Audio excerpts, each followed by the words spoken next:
서문학 교회의 사자에게 편지하라. 처음이요 마지막이요 죽었다가 살아나신 이가 이르시되 내가 내 환난과 궁핍을 알거니와 실상은 내가 부유한 자니라.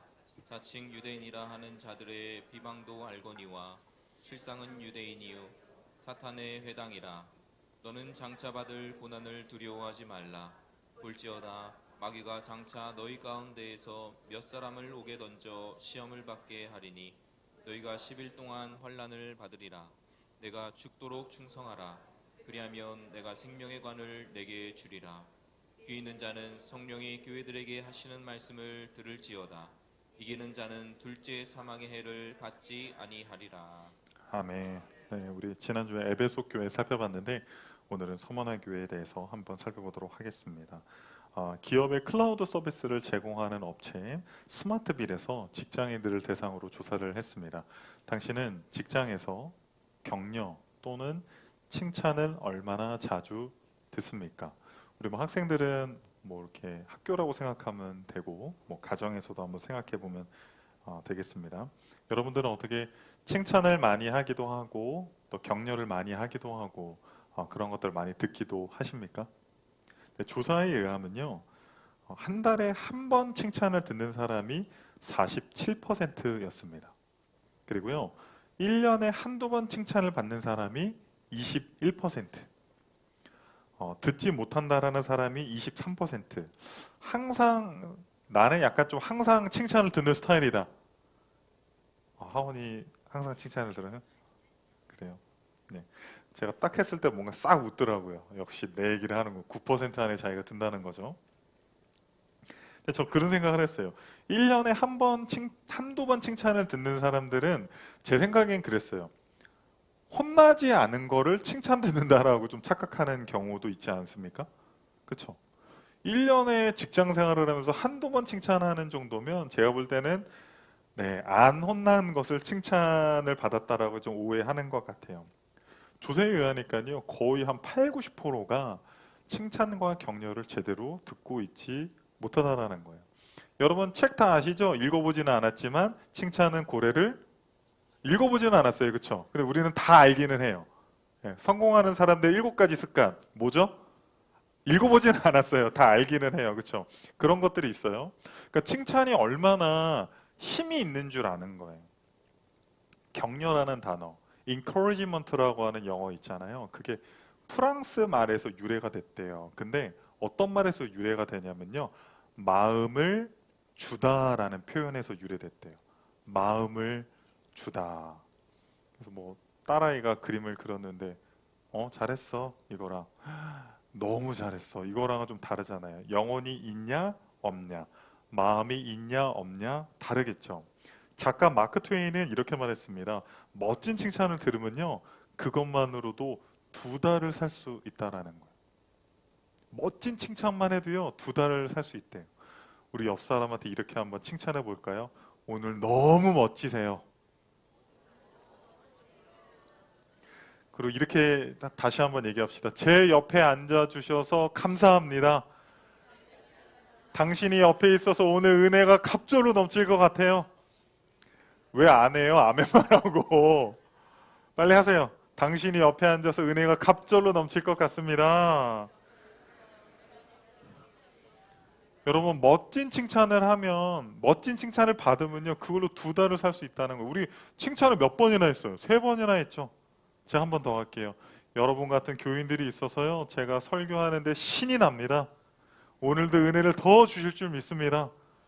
우리 오늘 칭찬 5번 받았으니까 5 곱하기 10달은 살아갈 수 있는 거야. 알겠죠? 나머지 2달은 아직 안 줄 거야. 다 주면 안 돼. 오늘 하나님께서 정말 멋지게 칭찬하는 교회가 있어요. 우리 드림교회인 줄 믿습니다.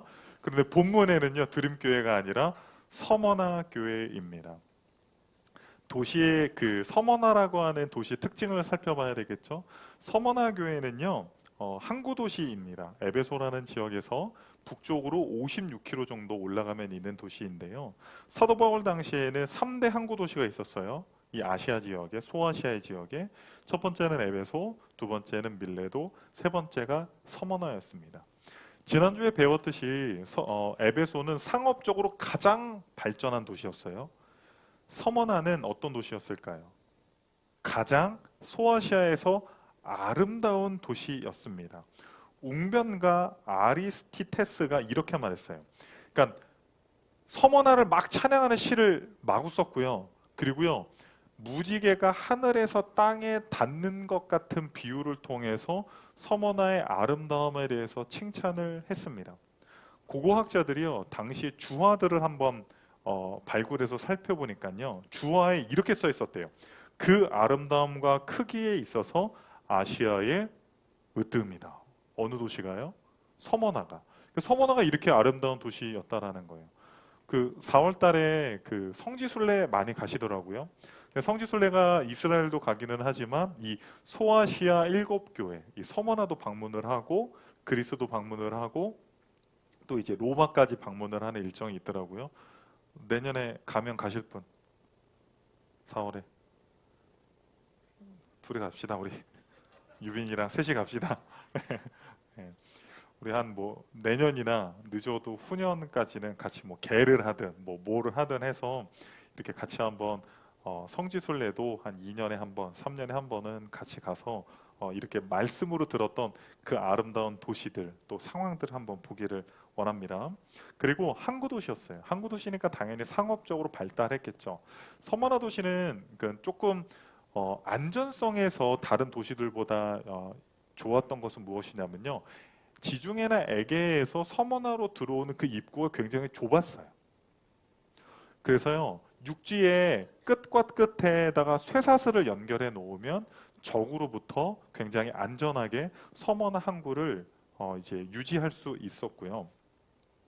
동쪽으로 나 있는 도로는요, 부유한 헤르무스 계곡에 있는 물품들을 서머나 도시까지 운반하고 또 그것들을 수출하는 역할들을 했기 때문에 에베소에 이어서 두 번째로 상업적으로 발달한 도시가 서머나였습니다.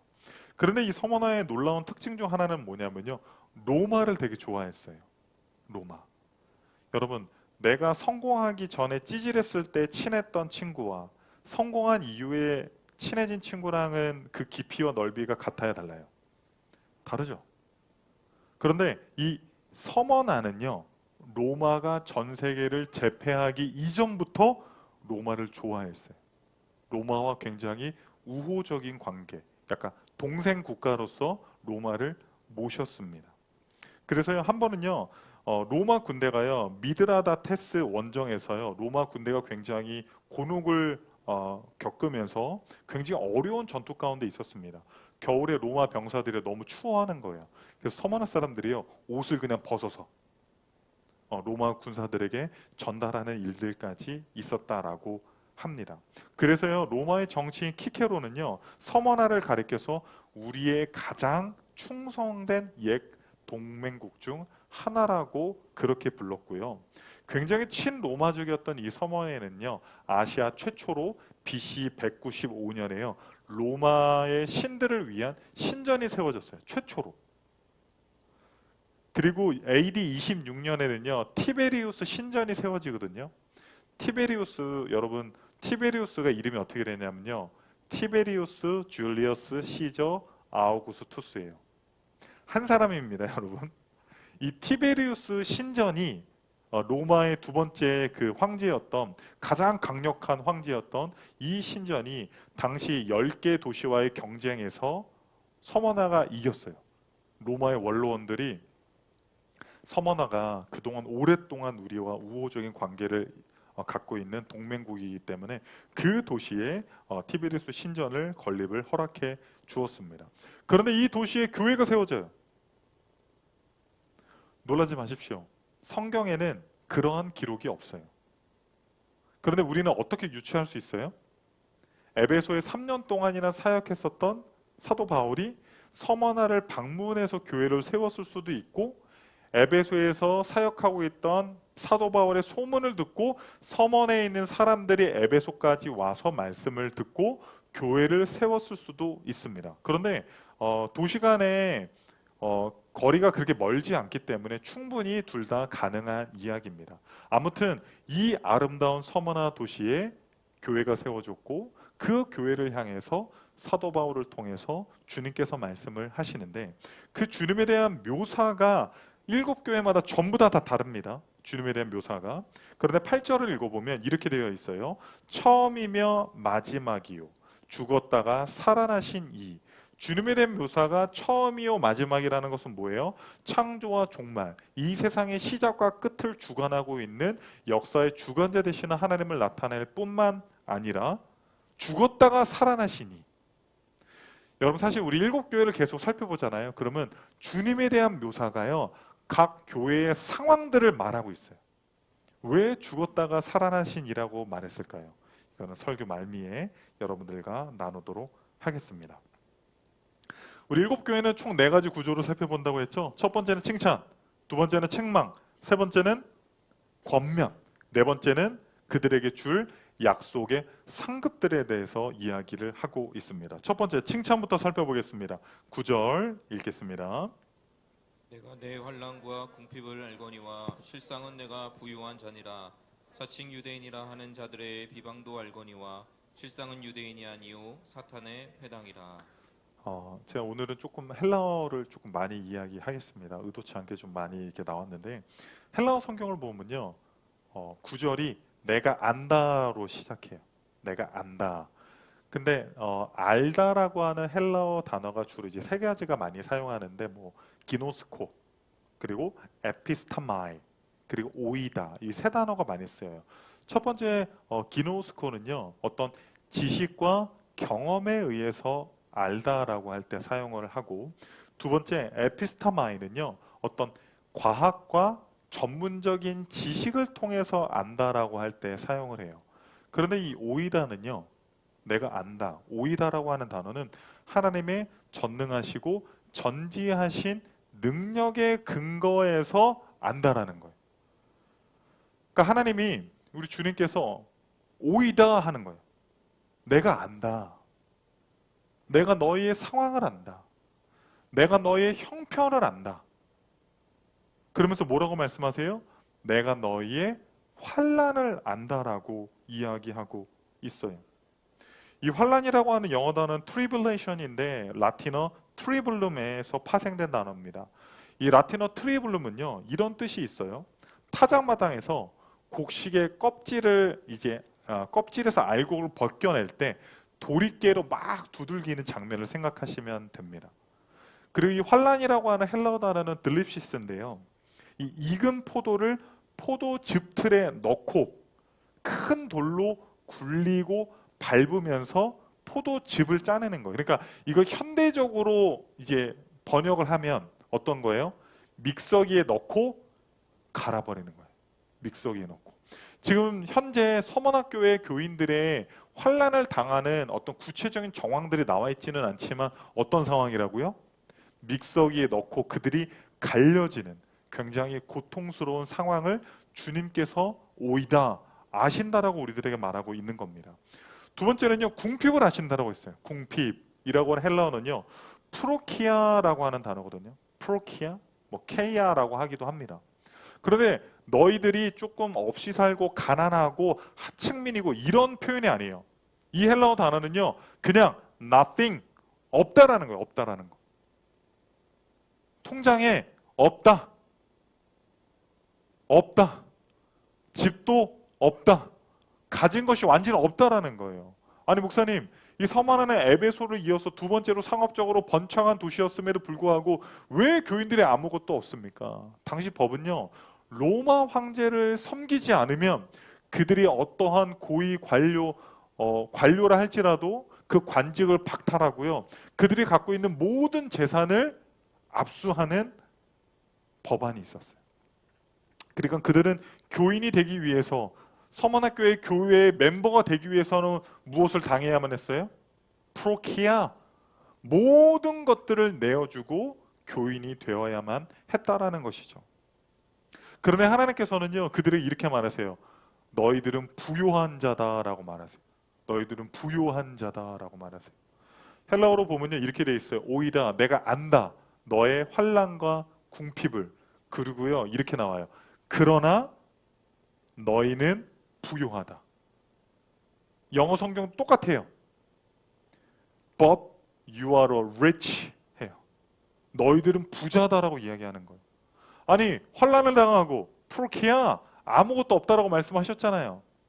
그런데 우리가 알 수 있는 건 뭐예요? 사람들이 볼 때는 그들은 환난을 당하고 궁핍하며 아무것도 없는 상황이지만 하나님의 관점에서 봤을 때는 뭐라는 거예요?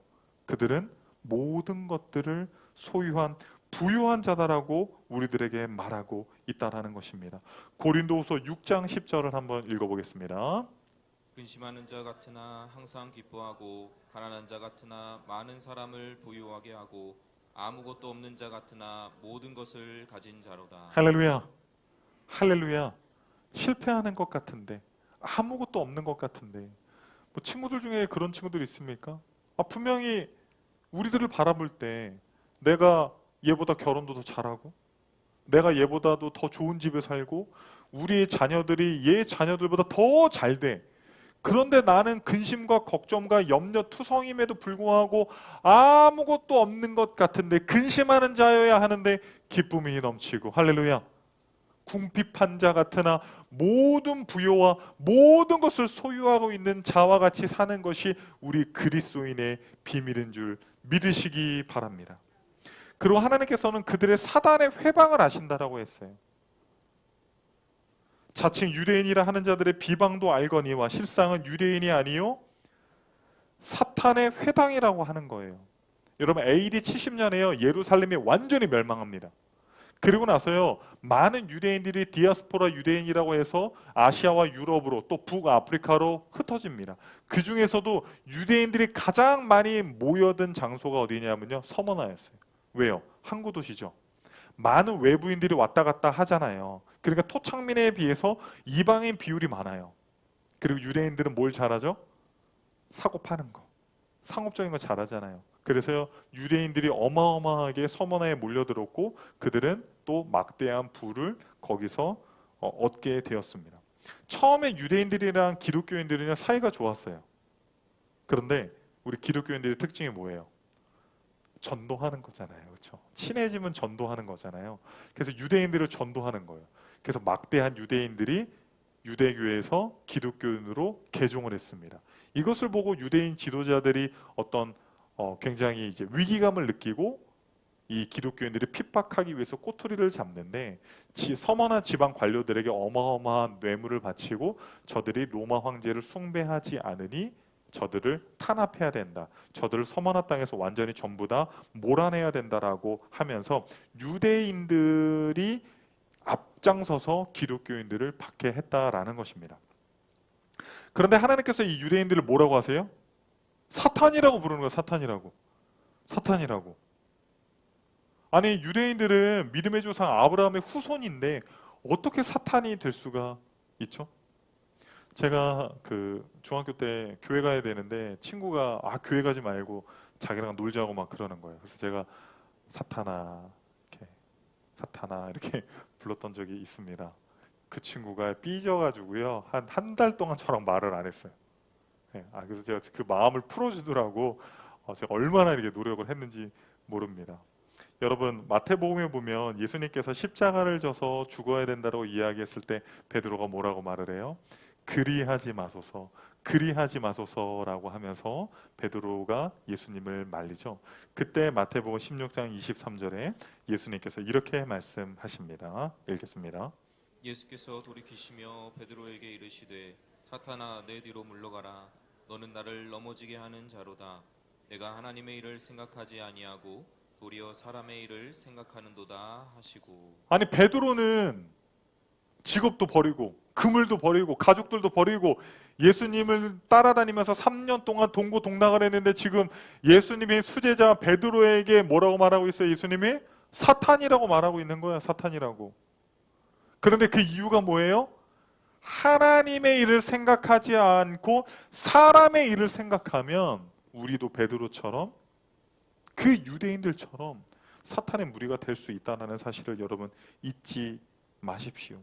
그러나 이 서머나 교회 교인들은 그 어떠한 핍박에도 굴하지 아니하고 믿음을 지키고 하나님 앞에 칭찬받는 교회가 되었다라는 사실입니다.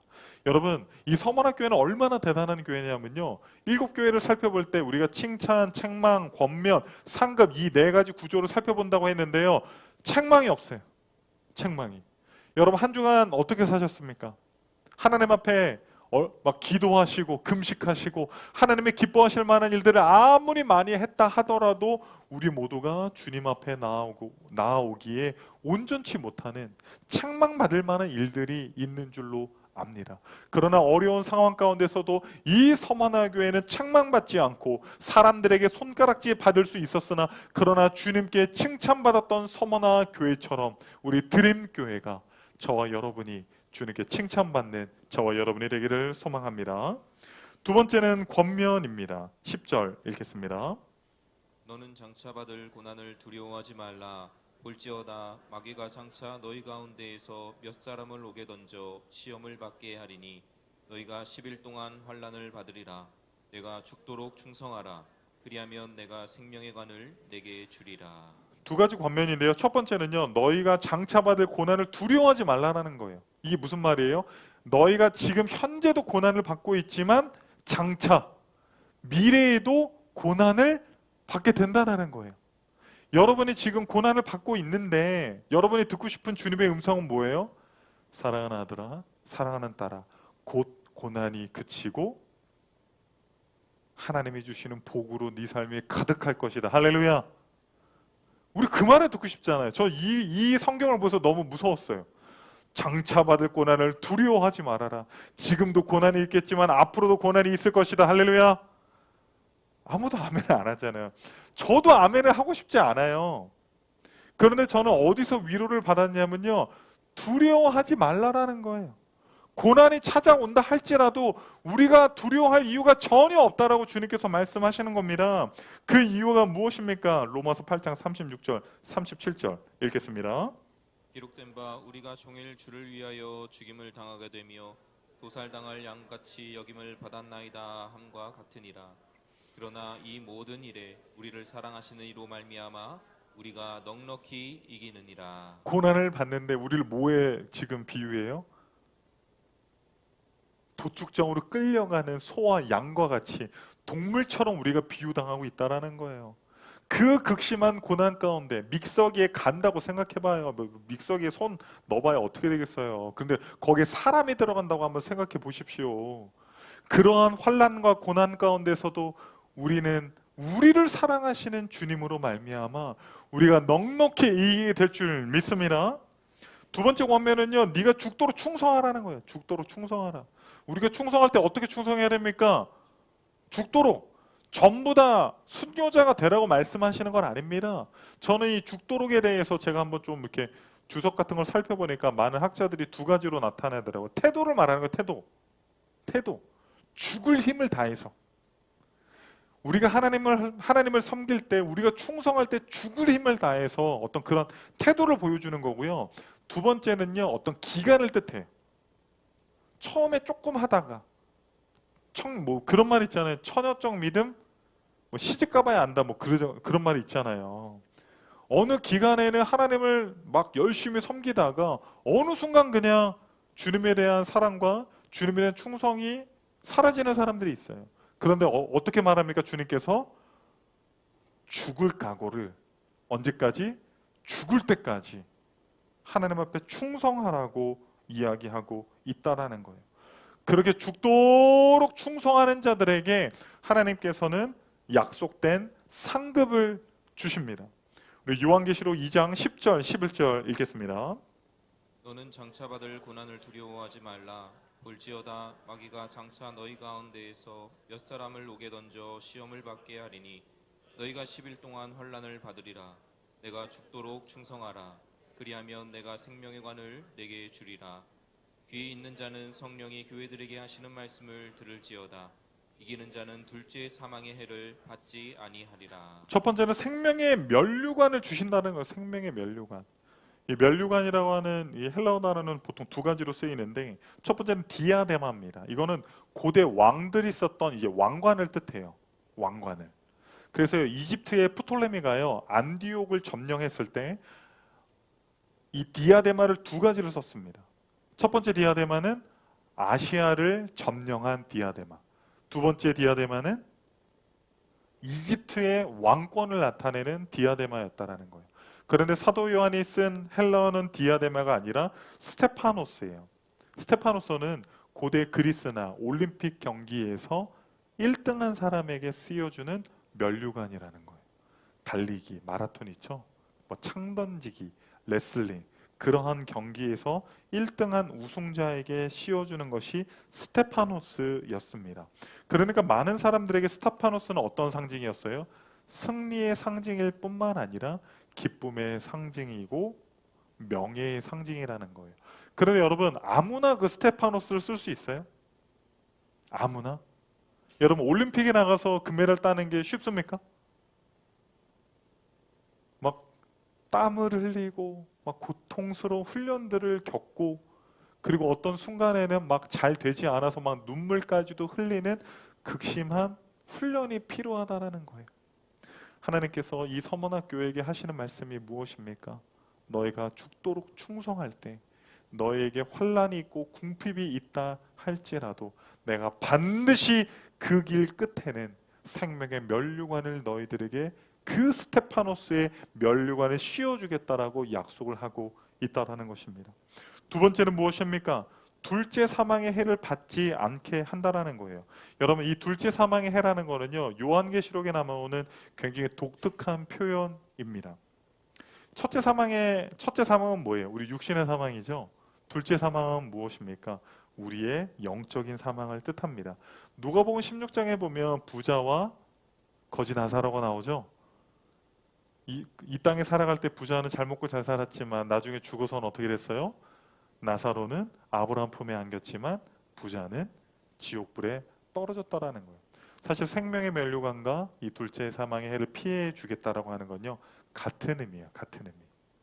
너희가 이 땅에서 고난받았을지라도, 네가 이 땅에서 궁핍했을지라도 반드시 내가 너를 도와주리라. 생명의 면류관으로, 기쁨의 면류관으로, 승리와 그 명예의 면류관을 이 세상의 끝에서 내가 네 머리 위에 스테파노스의 면류관을 씌워주겠다라고 우리들에게 약속하고 있습니다. 제가 이 서문학교의 그 본문을 연구하면서 참 마음이 아팠던 거는, 앞서서도 말씀드렸지만 현재 당하는 고난이 너무나도 힘든데 장차 있을 고난까지도 주님께서 명시하고 있다라는 거예요. 그런데 여러분, 고난을 끝내는 방법은 굉장히 쉬워요. 로마 황제를 섬기면 됩니다. 그러면 관직도 회복될 수 있고 몰수당했던 재산도 다시 회복할 수도 있습니다. 그런데 굳이 무엇 때문에 지금 고난을 당하고 있는 거예요? 주님에 대한 믿음을 지키기 위해서 고난을 감수하고 있는 서문학교의 교인들의 모습을 저는 볼 수 있었습니다. 한 가지만 말씀드리고 오늘 말씀을 마칠 텐데요. 서머나 도시에는요, 굉장히 유명한 일화가 있습니다. 폴리캅이라고 사도 요한의 제자인데요. 이 폴리캅이 있었던 당시에만 하더라도 로마 숭배를 강요하는 문화가 서머나에 있었습니다. 이제 폴리캅도 로마 황제를 섬기지 않자 로마 이제 군병들이 그를 잡아갔죠. 집행관이 이렇게 이야기합니다. 사실 폴리캅은요, 교인들에게만 존경받았던 것들이 아니라 그 서머나 사회 안에서도 많은 사람들에게 존경받았었던 인물입니다. 집행관이 이렇게 말해요.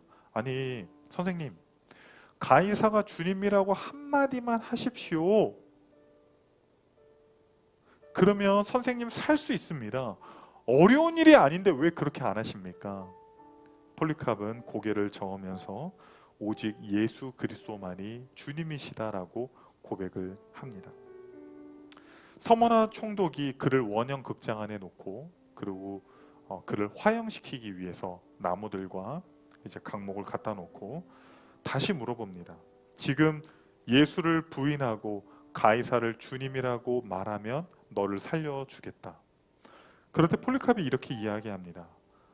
86년간 나는 그리스도를 섬겨왔고 그동안 한 번도 나를 섭섭하게 하지 않았는데 86년간 주님께서는 나를 단 한 번도 실망시키지 않았는데 내 어찌 나를 구속해 주신 내 왕을 욕하겠는가?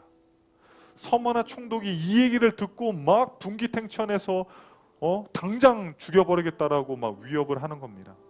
그랬더니 이렇게 말합니다. 폴리캅이 당신이 잠시 타다가 곧 꺼져버리는 불로 나를 위협하나 이는 당신이 다가올 심판날과 영원의 형벌이 악인들을 기다리고 있는 불을 알지 못함이요 무엇 때문에 지체하는 것인가?